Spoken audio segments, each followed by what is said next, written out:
What's up, y'all? It's Daryl D. I'm back to show you guys some of the latest records that I've bought to add to my collection. Now, I've mentioned before how I'm really not buying a whole lot of records these days. I'm pulling way back. I'm only buying the stuff that I really, really want. And I'm actually in the process of trying to get rid of some of the records that I have already. It's really, really hard. It's really difficult to let go of stuff you've had forever, but slowly but surely I'm trying to get there. Anyway, I have a few records I'd like to show you that I think are really cool that I just bought recently. Uh, I would say all in the last few weeks, and a couple that I bought some months back that I forgot to show you guys on another video. So let's get started. The first record I want to show you is a record called Cortez. Now this is like a French jazz album. I believe this is French. I hope I got that right. Yes. Yes, this is French. Now, unfortunately, this is the reissue record. It's not an original. An original copy of this is like basically impossible to find. And it's ridiculously expensive. What is this called? Tropical Blue? I don't know, man. Somebody help me out with that. Somewhere, something like that. But the reason why I wanted this record is it definitely has a sample on it, a MF Doom sample that I really love. Um, I'm not like I'm definitely a MF Doom fan, but I'm not like a fanatic. I don't have like every record or even half of the records he put out. I got a nice handful or two, probably 10. I probably got 10 of his records, and maybe two or three of those might be 12 inches. But I love one of my favorite songs is One Beer song, and this is the record that he actually got that sample from. The whole entire album is pretty funky. It's really nice, soothing. Um, but that one particular song, in fact, it's called. Let me find that one. Hute October is what it's called.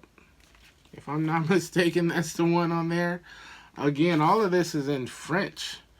So anyway, this was man, this wasn't easy to find. These records are like $40 plus. I think I found this one for around 35. But by the time I paid for shipping cuz I got this offline, it was well over 40 bucks. But I have it, and there'll be a Doom mixtape coming soon. Okay, this next one is pretty cool. I just recently got to host a concert, um, and the headliner was XL Middleton. Now, for those who don't know, XL Middleton is probably what I am going to call the leader in modern funk. This modern funk movement, this guy is right at the top of the list. Him, Dame Funk, individuals like that, Zachy Force Funk, those guys, they're like way up there at the top. And there's a lot of groups out there, but this guy, if you love that keyboard synthesizer, old school funk sound from the 70s and 80s, you got to check this guy out. He's got a lot of albums. You can't go wrong. This is his latest release. It's called Tap Water 2. Artwork is real dope. I even got him to sign that for me. Full album, Mo Funk Records. I just got this a couple of nights ago, so I haven't actually listened to it yet. But I strongly encourage you to go check this out. XL Middleton. Any of his releases. It doesn't have to be this one. Just grab any of them, and I'm sure you will not be disappointed. That goes out to all the funk fans. Another record in the same breath. This is Monica. Los Lobos in, I'm sorry, Los Robos in Washington. She's also right up there in that deep into that modern funk movement that we've been seeing in the last, ooh, probably last 15 plus years that I've known about it. Now, the crazy thing about these guys is I was at the Beat Swap meet in LA. This had to have been at least 15 years ago, maybe longer. But it was, I think it was 2000 and it might have been 2008, 2009, 10, somewhere up in there. But I actually saw XL Middleton performing there, and I had never heard. I didn't know it was anybody making modern funk music, and this dude blew me away. He had that I don't even know what they call it, the little guitar keyboard thing, you know. He was playing that thing, and I just couldn't believe it. I was like, whoa. I was telling my homeboys when I got back um, here to Phoenix. And so I'm walking around and digging for records and doing my thing, and he's performing. And eventually, the next thing you know, I come back around, and Monica's there performing with him. So I got to see both of these guys years and years ago, and to be able to hang out with them, recently was pretty cool. And this one's been out. This is her latest album, if I'm saying that correctly. I think this is her latest. This is her latest one. I think this has only been out a couple of years. Oh, well, 2020. This has been out. So she might have another one by now. But look her up. I encourage you to do that. This modern funk thing is crazy. Trust me. Now, this next one I want to show you, this is a very exciting one to show as well. I remember seeing this on CD because this was like a pretty much a CD only release. I'm sure there was probably a download at the time, but there was no vinyl release on this, and this was originally released in 2009.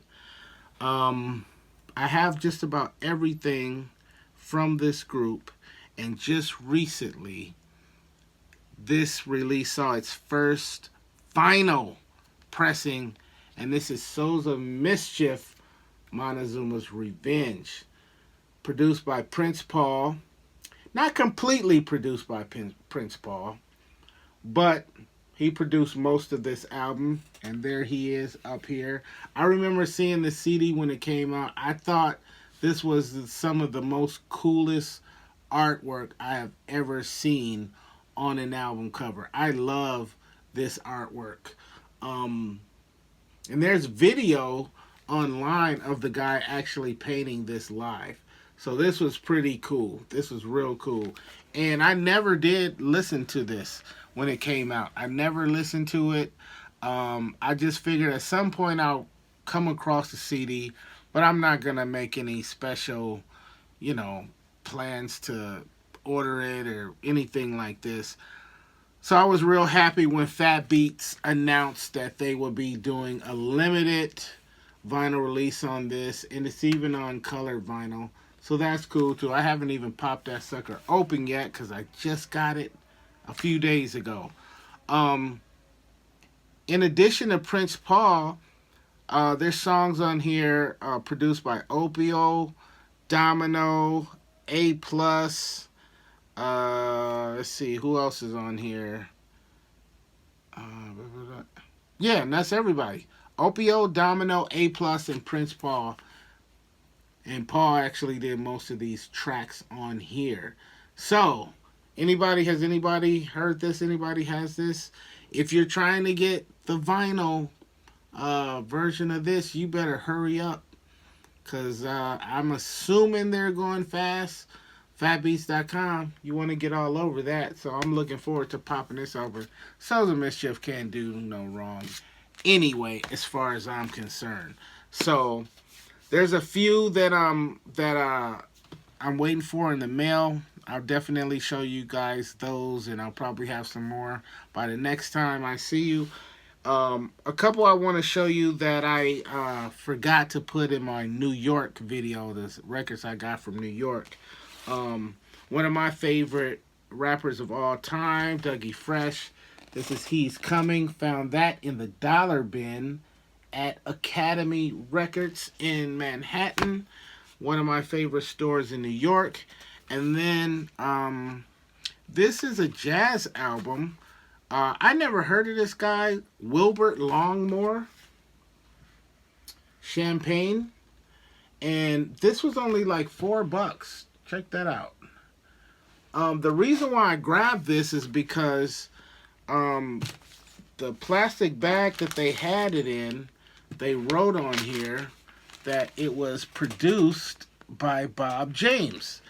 And if you know Bob James, you know he gets down. So I was like, oh, $4? Bob James? How can I say no? The cool thing, too, though, is in addition to Bob James, he also has Eric Gale on here, Idris Muhammad, and Richard T. So you're talking about a star-studded lineup of musicians on here. I did listen to a couple of songs on here that I really like. They're very funky. But I'm looking forward to listening to the rest of it. Wilbert Longmire. I've never heard of this guy. This looks like it was a 70s, 19, what does that say, 94? No, 1979. What am I talking about? 1979, this came out. So, yeah, this was another pickup from my New York stash, because I mentioned in that video that I think I have another small stack. It's all probably, you know, mixed in with all these other records I have. So here was 2 more that I pulled out from that trip. And that trip took place back in July. So there you have it. That's my latest stash of vinyl. Let's see how long it takes to come up with another small stack. If this was back in the day, boy, I'll be showing you a stack like this. And then I'd be like, I'll see y'all next week with the next video. But not doing it like that anymore. Or at least not anytime soon. Alright? Thank you guys for hanging out. See you soon. This is Daryl D. Daryl D TV. You guys stay safe. Peace and love.